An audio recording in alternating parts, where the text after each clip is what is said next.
Subscribe करें रोक on top channel को और बेल आइकन दबाएं ताकि इंडिया की पॉजिटिव कहानियां पहुंचे सबसे पहले आपके पास। नमस्कार। आज हमारा जो प्रोग्राम है वो बहुत ही खास होने वाला है क्योंकि आज हमारे साथ बहुत ही खास मेहमान है।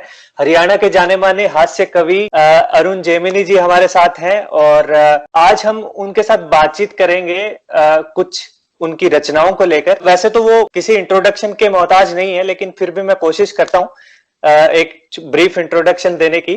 हरियाणा से आते हैं, बहुत ही मजेदार हास्य कवि हैं। इनकी रचनाएं सबको लोटपोट कर देती है। बड़े बड़े कवि सम्मेलनों में इन्होंने अपनी रचनाएं प्रस्तुत की है और लोगों का प्यार मिला है। और सबसे दिलचस्प बात यह कि द कपिल शर्मा शो, जो कि इंडिया का सबसे बड़ा कॉमेडी शो माना जाता है, उसमें भी आपने ऑडियंस को लोटपोट कर दिया था। मैंने आपका एपिसोड देखा था, बहुत मजेदार लगा मुझे। शुक्रिया। सबसे पहले तो मैं आपका स्वागत करता हूं, बहुत बहुत शुक्रिया हमारे साथ जुड़ने के लिए। शुक्रिया जी, शुक्रिया। तो अरुण जी, हम बातचीत की शुरुआत करते हैं आपकी एक मजेदार कविता के साथ, हास्य कविता के साथ, ताकि हमारे जो दर्शक हैं वो एक बार लोटपोट हो जाए इस डिप्रेशन वाले माहौल में। शुरुआती कविता से कर दोगे तो और डिप्रेशन में आ जाएंगे। आपकी जो पसंदीदा रचना है? वो तो सारी कविताएं पसंदीदा ही होती है, लेकिन इन दिनों लॉकडाउन में जो लिखा है वो ज्यादा महत्वपूर्ण इसलिए है कि सबसे पहले कहा गया वर्क फ्रॉम होम।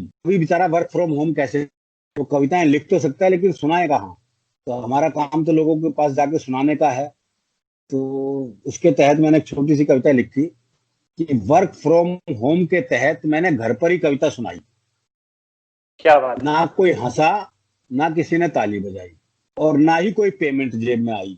फिर मैंने अपनी दूसरी जेब से पैसे निकाल के खुद को पेमेंट दी। इस तरह वर्क फ्रॉम होम की औपचारिकता पूरी की। ये वर्क फ्रॉम होम चल रहा है जी। एक समस्या और हुई इन दिनों, क्या 6 महीने से घर से बाहर निकले नहीं है। तो जो स्थिति हर पति की होती है वो मेरी भी है कि पत्नी का चेहरा देख देख के जो हालत हो जाती है वो पत्नी की भी हो रही होगी, तय बात है। तो मैंने उस पर भी एक कविता लिखी। मैंने सोचा कुछ पल अलग ढंग से जिया जाए, तो मैंने अपनी सबसे सुंदर महिला मित्र को वीडियो कॉल मिलाया, लेकिन उसने फोन ही नहीं उठाया। थोड़ी देर बाद लैंडलाइन पर उसका फोन आया। मैंने फोन न उठाने की शिकायत की तो उसने समझाया, देखो सारे ब्यूटी पार्लर बंद हैं, अपना चेहरा नहीं दिखाऊंगी, मैं भी भाभी जी की तरह चुड़ैली लग रही हूँ, इसलिए वीडियो कॉल नहीं उठाऊंगी। मैं आपसे जानना चाहता हूं कि मतलब ये सफर किस तरीके से शुरू हुआ और आपने कब ये सोचा कि भाई अब तो कवि बनना है और वो भी हास्य कवि बनना है? दरअसल मैं जब 8वीं क्लास में था, दरियागंज में पढ़ाई थी, एंग्लो संस्कृत स्कूल में पढ़ा मैं। तो वहीं पराग पत्रिका का ऑफिस था दरियागंज में ही। बच्चों की एक पत्रिका निकलती थी, पराग, टाइम्स ऑफ इंडिया ग्रुप की पत्रिका थी। जी जी। तो वहीं ऑफिस था, तो मैं एक कविता वहीं दे आया। वो छप गई तो गलतफहमी हो गई कि मैं कवि हूँ। तो वहां से तो शुरुआत हुई। फिर उसके बाद अखबारों में छपता रहा, उस कॉलेज में पढ़ता रहा। फिर उसके बाद हंसराज कॉलेज से मैंने एमए किया हिंदी में, और उसके बाद डिप्लोमा किया पत्रकारिता में, लेकिन नौकरी कहीं नहीं मिली। इस दौरान फिर कविताएं छपती रहती थी, तो फिर कवि सम्मेलनों में जाना शुरू कर दिया 1980-81 से। तो ये कवि सम्मेलन की शुरुआती सफर यही रहा। अच्छा, बहुत शानदार। अरुण जी, हम जानना चाहेंगे कि आप जैसे कपिल शर्मा शो में तो आपने धमाल सा मचा दिया, एक बार सब लोटपोट हो गए और वहां पे बहुत सही आपने समा जिसको कहते हैं ना बांध दिया। वो तो आपका द कपिल शर्मा शो का कैसा अनुभव रहा? मतलब कोई मजेदार मोमेंट आपको याद आ रहा हो तो? बहुत अच्छा अनुभव रहा। श्रोता बहुत शानदार है वहाँ, और सब लोग इतने सहृदय हैं, चाहे वो कपिल हों और चाहे वो टीकू शारदा हों, सब बहुत बढ़िया लोग हैं। बहुत आनंद रहा वहाँ। बहुत हमारे साथ कवि प्रदीप चौबे जी हमारे थे, वो अब नहीं रहे हमारे बीच। वो शायद उनका वो 1 मार्च को ये शूट हुआ था। 2 मार्च को मैं और प्रदीप चौबे जी कलकत्ता एक प्रोग्राम में थे, और उसके बाद वो एकदम वैसे बीमार पड़े कि फिर 8-10 दिन बाद गुजर गए। तो कपिल शर्मा शो उनका लगभग टीवी के लिए आखिरी शो चौबे जी का। तो वो बहुत अच्छा, वहां तो बहुत आनंद रहा जी। अंजुम रहबर जी थी मेरे साथ, और प्रदीप चौबे जी और मैं, 3 जने थे हम। तो बहुत प्यार मिला, बहुत लोग अर्चना पूरण सिंह के ठहाके मिले। कि मैंने आपका जिक्र किया अपने सोशल मीडिया प्लेटफॉर्म पे, मजेदार से सवाल आपके लिए आए हैं, तो वो मैं आपके सामने हूबहू पेश करना चाहता हूं और थोड़ा जी मजाकिया हो जरूर। सकता है। पहला एक साथी ने सवाल पूछा है कि आपको कौन सा ऐसा मोमेंट कोई आपकी लाइफ में आया जिसमें आपको लगा कि अब तो मैं बहुत मजेदार कर रहा हूं, अब मुझे कुछ नहीं करना है, बस अब इसी में जाना है और लोगों को हंसाना है। हर कवि सम्मेलन यही मूवमेंट देता है, हर प्रोग्राम। जब लोगों के आप जी। हंसते हुए चेहरे देखते हैं ना, तो वो जो आनंद आता है, वो सुख का वर्णन शब्दों में व्यक्त नहीं किया जा सकता। तो वो हर कार्यक्रम में वो मूवमेंट आता है। और सिर्फ यही करना है तो जब आया, जब नौकरी नहीं मिली कहीं, तो कि यही करना है।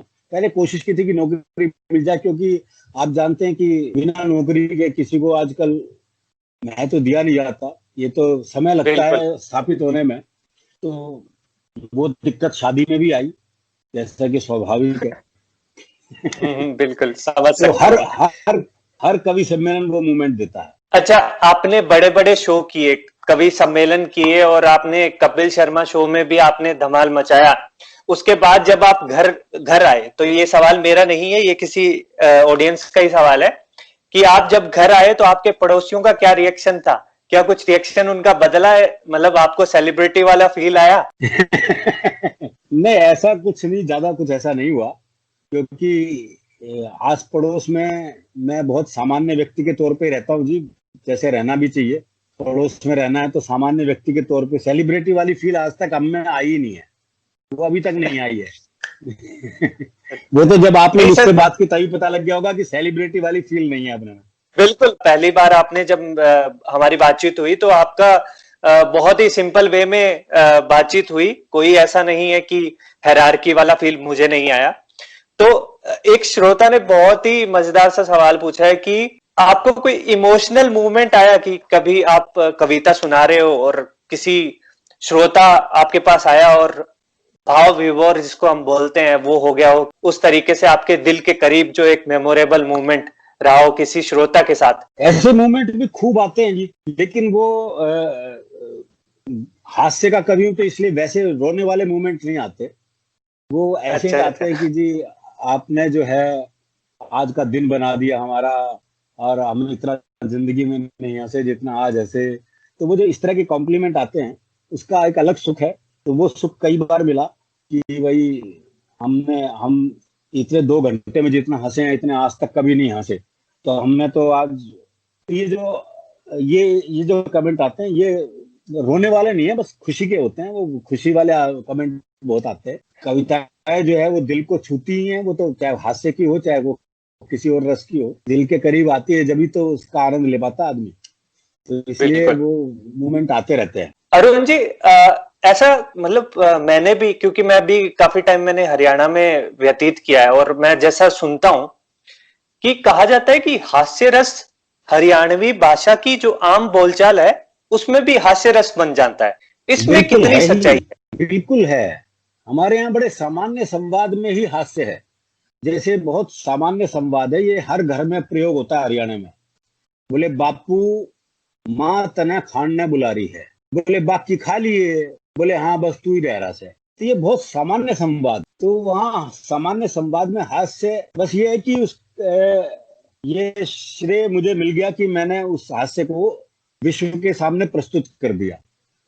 और कई एक के कमेंट आते हैं, बोले पूरे हरियाणा के हास्य ने आपके मुंह से निकलने का ठेका ले रखा है कि तो ये संवाद भी आते हैं मेरे पास, जिसका मुझे आनंद आता है। तो आज की जो बातचीत है ना, वो मुझे बताइए कि आपको कैसे लगी, कमेंट करके।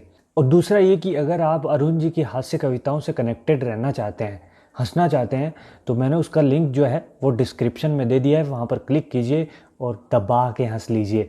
आगे का सफ़र बहुत मज़ेदार होने वाला है। मैं आपको फिर से एक नई मज़ेदार शख्सियत से रूबरू करवाऊँगा। तब तक के लिए जय हिंद, जय भारत, बाय।